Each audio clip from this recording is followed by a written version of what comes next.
Hello everyone, welcome back to my channel স্নিপাস blog. তো তোমরা সবাই কেমন আছো? আশা করি তোমরা সবাই খুব ভালো, আমি অনেক ভালো। তো সবাই বড়দের জানাই আমার প্রণাম, ছোটদের আমার ভালোবাসা।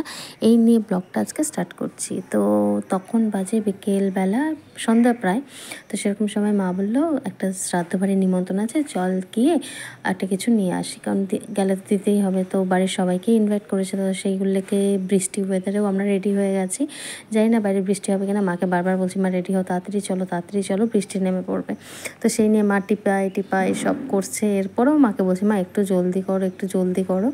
তো দেখছি মাকে বলছি মা এখানে টাকা পয়সা নিয়েছো তো, কারণ জিনিস কিন্তু নেবো, সেটা তো টাকা পয়সা দিতে হবে। মা বলছে তুই চল তো আগে। তো এখানে মা সুন্দর রেডি হয়ে গেছে, মায়ের সাথে সাথে ম্যাচিং করে আমিও দেখো হোয়াইট পরেছি। মায়ের পিঙ্ক অ্যান্ড হোয়াইট, আমি সিম্পল জাস্ট হোয়াইট করতে এদিকে ঠাকুর প্রণাম করে নিলাম, কারণ কোথাও যেতে হলে আমি ঠাকুরটা অবশ্যই প্রণাম করে বেরোই। তো এখানে বাড়ি থেকে বেরিয়ে গেছি, বাড়ির রাস্তায় এটা আমাদের একটু অন্ধকার, কারণ এখান থেকে একটু হেঁটে গিয়ে টোটোতে উঠতে হবে। তো সেরকমই এই মাঠের একটা গলি পড়ে, সেটা দিয়ে আমি আর মা হেঁটে হেঁটে যাচ্ছি। তো ফটকে টোটো পেলাম, টোটোতে টপ করে উঠে পড়লাম, উঠে টোটো নিয়ে চলছি। তো এখানে মাকে বলছি মাস্কটা তো স্পেশালি আমি পরি, কারণ আমি বাইরে গেলে মাস্কটা প্রেফার করি যে না মাস্ক ছাড়া আমি চলবো না। তো সেরকমই এখানে দেখো আমাদের পাশে ফালাকাটায় নতুন শুরু হয়েছে রেমন্ড। তো এখানে দেখতে দেখতে দোকানে চলে এলাম। এটা আমাদের সব কিছু এখান থেকেই আমরা কিনি, এই দোকান থেকে। তো সেইগুলো লেখে তো দোকান থেকে বেরিয়ে মাকে বলছি মা ফুচকা খাবো। তো মা বলছে তোর যদি মনে হয়। তারপর মা বললো তোর আবার গ্যাস হয়ে যায়। আমি তো সেইগুলো লেখা আর খেলাম না। তো আমরা আবার টোটো করে টপ করে উঠে পড়লাম। উঠে এখানে মা বললো তাহলে একটা ঠান্ডা খাবো। পর দুটো ঠান্ডা কিনেছিলাম, একটা বাড়িতে এনেছি আর একটা আমি আর মা টোটোতে বসেই খেয়েছি।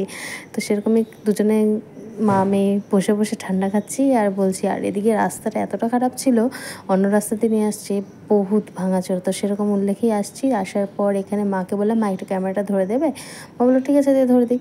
তো কী এনেছি সেটা তোমাদের সাথে শেয়ার না করলে হয়, কারণ এতটা তোমরা দেখলে। তো সেটা কী এনেছি, শ্রাদ্ধ বাড়িতে কী দেবো, সেটাই তোমাদের সাথে শেয়ার করছি। আর মাকে বলছি মা ক্যামেরাটা ধরাটা ঠিক আছে তো, আমাকে দেখা যাচ্ছে কিনা সেটা বলো। জানি দিন দিন মোটা হচ্ছে, এখন কিছু করার নেই, তো কী করবো, খাই দাই শুয়ে থাকি এটুকুই। তো এই যে একটা সুতির শাড়ি নিয়েছি, 2 কালার, শাড়িটা খুবই সুন্দর, ভালো লেগেছে। তোমাদের দ্বারা খুলে দেখাচ্ছি, দেখো পরে গেল দেখতে দেখতে। আর মাকে বললাম যা, মা বকছে আমাকে।